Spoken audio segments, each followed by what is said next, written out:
நம்ம தமிழ்நாடு இங்க இருந்து குரல் கொடுத்தா ஓடி வர்ற தூரத்துல மீனவர்கள் இருக்காங்க, இங்கே இருக்காங்க.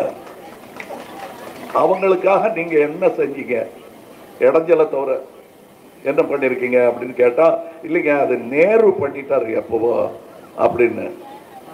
ஏன் நேரா பதில் சொல்லவே மாட்டீங்களா? கோணலா தான் பதில் சொல்றீங்களா? நீங்க நேரு செஞ்சது என்னங்கிறதெல்லாம் எங்களுக்கு தெரியும். இந்த 10 வருஷத்துல என்ன பண்ணீங்கிறது தான் நாங்க கேட்கிறேன்.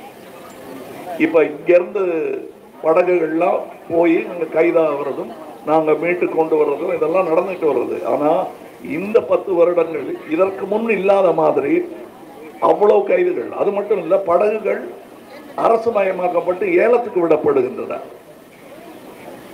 அதுக்கு என்ன பண்ணீங்கன்னு கேட்டா, இல்ல நேரு பண்ணாரு. நேரு என்ன பண்ணாருங்கிறது நான் சொல்றேன்.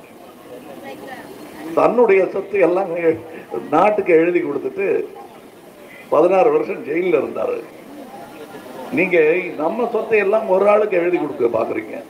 துறைமுகத்தை ஏற்க முடியாது. நான் அதனாலதான் அந்த கோபத்துல தான் இங்க வந்திருக்கேன். அதாவது என்ன பணக்காரனாங்க சொல்றதுக்காக நான் வரல. ஏன் இவங்களை இந்த ஏழ்மையிலிருந்து ஏன் விடுவிக்க முடியாது? ஏழ்மை நிரந்தரமானது அல்லங்க, அதை ஞாபகம் வச்சுக்கங்க. பணக்காரனும் அப்படிதான். சரியா வாழ்க்கை நடத்தலைன்னா தெருவுக்கு வந்துடும். ஆனா உங்க ஏழ்மை நிரந்தரமானதல்ல. ஏன்னா உங்க உழைப்பு இருக்கு. நீங்க வேர்வை ஒட்டு மொத்தமா எல்லாரும் வேர்வையை வழித்து தூக்கி போட்டீங்கன்னா ஒரு பணக்காரனாவது முழுகாம இருக்க மாட்டான். அவ்வளவு பலம் உண்டு உங்கள் உழைப்புக்கு.